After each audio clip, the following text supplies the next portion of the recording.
승전국이 패전국보다 더한 경제적 고통을 겪었다면 여러분은 아마 믿기 어려우실 겁니다. 하지만 역사 속에는 실제로 그런 충격적인 이야기가 존재하는데요. 2차 세계대전의 위대한 승전국이었던 영국이 바로 그 주인공입니다. 세계를 호령하던 대영 제국은 전쟁에서 승리하고도 수십 년간 끊임없는 경제 위기에 시달렸고 결국 국제통화기금, 즉 IMF의 문을 두드리는 국가적 굴욕을 겪게 됩니다. 한때 세계 최강의 자리에 있었던 영국이 어쩌다 이런 길을 걷게 되었을까요? 이 이야기는 단순히 먼 옛날 한 국가의 몰락사를 다루는 것이 아닙니다. 오늘날 우리의 삶과 사회가 직면하고 있는 수많은 경제적, 사회적 질문들에 대한 깊은 통찰을 제공하죠. 과거의 영광에 안주하며 현실을 외면했을 때 어떤 대가를 치르게 되는지, 이상적인 정책이 현실적인 재정 기반 없이는 얼마나 허망할 수 있는지, 그리고 국가 재정 관리와 냉철한 현실 인식이 왜 그토록 중요한지에 대한 강력한 교훈을 우리에게 던져주고 있습니다. 영국이 겪었던 그 고통스러운 여정을 함께 따라가며 우리는 어떤 지혜를 얻을 수 있을까요? 1945년 마침내 2차 세계대전이 끝났습니다. 연합군의 승전보는 온 세계를 들썩이게 했고 영국 역시 승전의 환호 속에 잠겼죠. 하지만 그 환호성 뒤편에는 상상조차 하기 힘든 막대한 대가가 숨어 있었습니다. 전쟁은 영국을 승리로 이끌었지만 동시에 국가의 모든 에너지를 소진시키고 재정을 바닥냈습니다. 전쟁의 불길은 영국 본토를 직접 강타했고 수많은 도시와 산업시설이 파괴되었죠. 런던의 상징적인 건물들이 무너지고 공장들이 폐허로 변하는 모습은 영국의 깊은 상처를 여실히 보여주는 증거였습니다. 전쟁 기간 동안 영국은 생존을 위해 모든 것을 쏟아부었습니다. 해외 자산은 물론 오랜 세월 쌓아왔던 금 보유고까지 팔아치워 전비를 마련했죠. 특히 미국의 무기대여법, 즉 랜드리스 프로그램 덕분에 전쟁을 지속할 수 있었지만 이는 거대한 부채라는 그림자를 남겼습니다. 미국으로부터 받은 막대한 지원금과 물자는 전쟁 승리에 결정적인 역할을 했지만 그 대가로 영국은 천문학적인 빚을 떠안게 되었습니다. 전쟁이 끝나자마자 미국은 랜드리스 지원을 즉각 중단했고 영국은 갑작스럽게 엄청난 규모의 채무상환 압박에 직면하게 된 겁니다. 상황은 더욱 심각했습니다. 대영 제국은 더 이상 과거의 영광스러운 모습이 아니었습니다. 식민지들은 독립의 움직임을 보였고 전 세계적인 패권은 서서히 미국으로 넘어가고 있었죠. 한때 세계 경제를 지배했던 파운드화의 위상도 흔들리기 시작했습니다. 전쟁으로 인해 무역 경로는 단절되고 해외 시장은 붕괴했으며 영국 산업은 경쟁력을 잃어가고 있었습니다. 승전국이라는 이름이 무색하게 영국은 경제적으로는 패전국이나 다름없는 처지에 놓여 있었던 겁니다. 국민들의 삶 또한 피폐해졌습니다. 길고 지루한 배급 제도가 전쟁이 끝난 후에도 한참 동안 이어졌고 주택난과 실업 문제는 심각한 사회 문제로 대두되었습니다. 전쟁의 상흔은 물질적인 파괴를 넘어 국민들의 정신에도 깊은 그림자를 드리웠죠. 그러나 이러한 절망적인 상황 속에서도 영국인들은 새로운 미래를 꿈꾸기 시작했습니다. 전쟁을 겪으며 모두가 평등하게 고통받았던 경험은 사회 전체의 연대와 복지에 대한 강력한 열망으로 이어졌습니다. 이 열망은 훗날 요람에서 무덤까지라는 슬로건 아래 위대한 복지국가를 건설하려는 원대한 계획으로 발전하게 되는데요. 하지만 그 꿈이 현실의 벽에 부딪히면서 영국은 또 다른 경제적 시험대에 오르게 됩니다. 과연 영국의 선택은 무엇이었을까요? 그리고 그 선택이 가져온 결과는 또 어떤 것이었을까요? 우리는 다음 이야기에서 그 실마리를 찾아보겠습니다. 네, 맞습니다. 전쟁의 참혹함 속에서 피어난 연대의식은 요람에서 무덤까지라는 슬로건 아래 국민의 삶을 전 생애에 걸쳐 보듬는 복지국가를 향한 위대한 이상을 꿈꾸게 했죠. 당시 영국 국민들은 전쟁으로 인한 고통이 너무나 컸기에 정부가 이제는 자신들의 삶을 책임져 줄 것이라는 강한 기대를 품고 있었습니다. 그 열망은 단순히 희망에 그치지 않고 노동당 정부의 강력한 정책 추진으로 현실이 되는 듯 보였습니다. 정부는 국민 모두에게 의료 서비스를 제공하는 국민보건 서비스, NHS, 설립하고 실업수당과 연금 제도를 확대했습니다. 여기에 더해 국가의 주요 산업들을 국유화하기 시작했죠. 석탄 광산, 철도, 전기, 가스 산업 등이 모두 국가의 소유로 전환된 겁니다.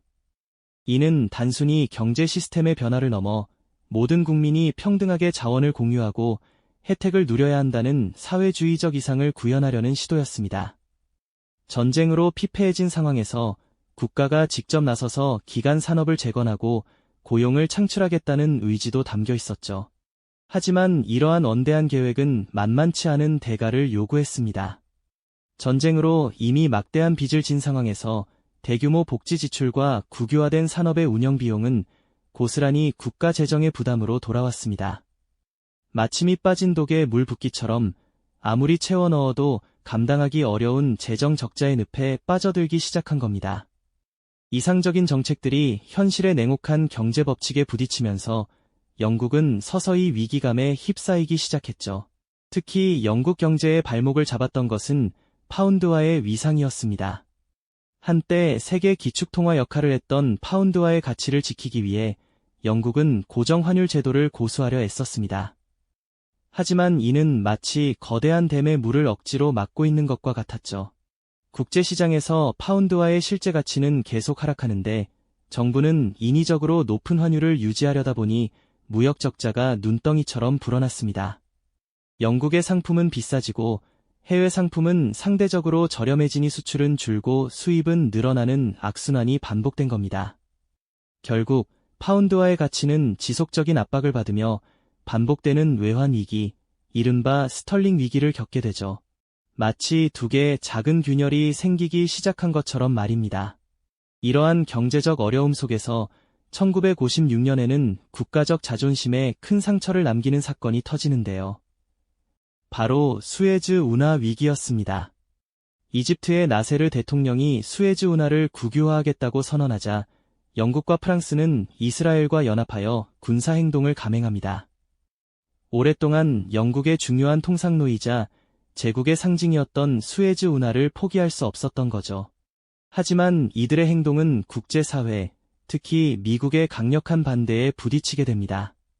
당시 세계의 새로운 패권국으로 떠오르던 미국은 영국의 군사 개입을 용납하지 않았고 결국 영국은 미국의 압력에 굴복하여 철수할 수밖에 없었습니다.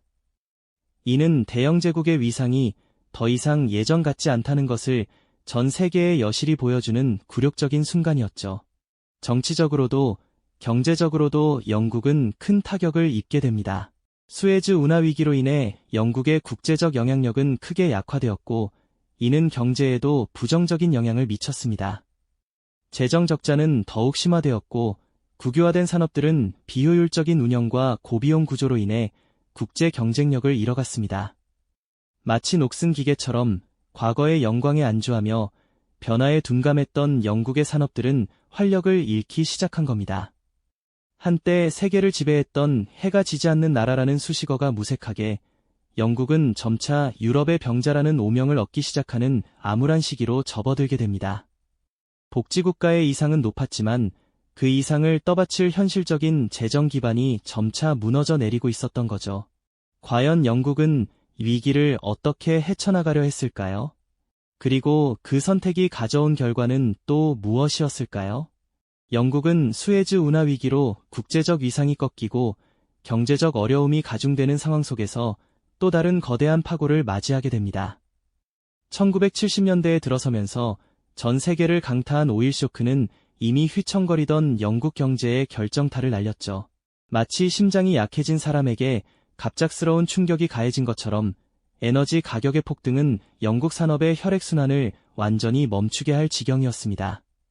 중동 국가들이 원유 생산량을 줄이고 가격을 대폭 인상하면서 영국을 포함한 서방 국가들은 엄청난 혼란에 빠져들었습니다.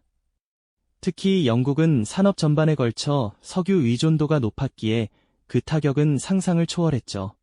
주유소 앞에는 기름을 넣으려는 차량들이 길게 줄을 이었고 공장들은 생산 비용 폭증으로 휘청거렸습니다.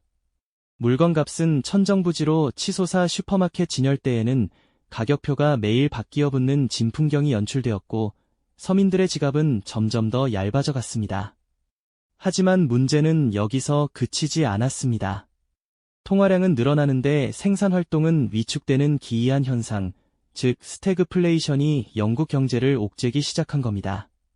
물가는 미친 듯이 오르는데 경제는 성장하지 않고 오히려 침체되는 상황.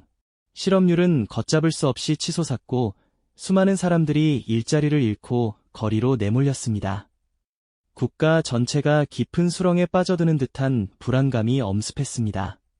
한때 번영을 구가했던 산업도시들은 마치 유령 도시처럼 활력을 잃어갔죠. 에너지 위기는 일상생활에도 직접적인 영향을 미쳤습니다. 전력 공급이 불안정해지면서 영국 정부는 급기야 3일 근무제라는 극단적인 비상조치를 시행하게 됩니다. 모든 산업체는 일주일에 단 3일만 전기를 사용할 수 있었고 상점과 사무실은 저녁 늦게까지 불을 밝힐 수 없었습니다. 런던의 밤거리는 마치 과거로 돌아간 듯 어둠에 잠겼고 평범한 가정집에서도 촛불이나 작은 전등에 의존해야 하는 상황이 빈번했습니다. 경제는 악화일로를 걸었고 국민들의 불만은 극에 달했습니다. 잦은 파업은 산업 생산을 더욱 마비시켰고 사회 전반에 걸쳐 무력감과 절망감이 팽배해졌죠. 한때 세계를 호령하던 대영 제국이라는 자부심은 온데간데없고 마치 중병에 걸린 환자처럼 비틀거리는 모습이었습니다. 유럽의 병자라는 오명은 더 이상 비유가 아닌 처절한 현실로 다가왔습니다. 이러한 암울한 분위기 속에서 영국은 더 이상 버틸 힘이 없다는 것을 인정할 수밖에 없었습니다. 결국 영국은 스스로의 힘으로는 이 위기를 감당할 수 없다는 비참한 현실을 인정할 수밖에 없었습니다. 1976년 영국 정부는 국제통화기금, 즉 IMF의 구제금융을 신청하기에 이릅니다. 한때 세계 경제의 심장이자 금융 질서의 중심이었던 나라가 이제는 국제기구의 도움 없이는 재정 파탄을 막을 수 없는 처지가 된 것이죠. 이는 대영제국 역사상 가장 굴욕적인 순간 중 하나로 기록될 것입니다. IMF의 구제금융은 단순히 돈을 빌리는 행위를 넘어섰습니다. 그것은 영국의 경제 주권 일부를 국제기구에 넘겨주는 것을 의미했죠. IMF는 엄격한 조건과 함께 재정 긴축, 공공지출 삭감, 그리고 국유산업의 효율성 증대와 같은 고통스러운 구조조정 프로그램을 요구했습니다. 마치 환자가 수술대에 올라칼을 대는 것처럼 영국 경제는 근본적인 체질 개선을 위한 고통스러운 과정을 거쳐야만 했습니다. 이러한 상황 속에서 국민들이 느꼈을 상실감과 자존심의 훼손은 이루 말할 수 없었을 겁니다. 한때 해가 지지 않는 나라로 불리며 세계를 호령했던 대영 제국이 이제는 국제사회의 도움 없이는 스스로 설 수 없는 지경에 이르렀다는 사실은 단순한 경제 위기를 넘어 국가적 정체성 자체를 흔드는 충격이었죠. 거리에서는 실업자들이 생존권을 외치며 시위를 벌였고 사람들의 얼굴에는 희망보다는 절망의 그림자가 짙게 드리워져 있었습니다. 런던 도심의 IMF 본부 건물 앞에서 초조하게 결과를 기다리던 영국 대표단의 모습은 당시 영국의 처지를 대변하는 듯 쓸쓸해 보였습니다. 영국은 이제 과거의 영광에만 머무를 수 없음을 뼈저리게 깨달아야 했습니다. 복지국가의 이상은 높았지만 그 이상을 현실에서 지탱할 재정적 기반이 얼마나 중요한지를 처절하게 경험한 셈이죠. 이 시기에 영국은 마치 거대한 배가 폭풍우 속에서 방향을 잃고 표류하는 것과 같았습니다. 과연 영국은 이 깊은 수렁에서 벗어나 다시 희망을 찾을 수 있었을까요? 그리고 그 길은 또 어떤 모습이었을까요? 이 영상이 도움이 되셨다면 좋아요와 구독 부탁드립니다. 여러분의 응원이 제게 큰 힘이 됩니다. 다음 영상에서도 더 유용한 정보를 공유하겠습니다. 감사합니다.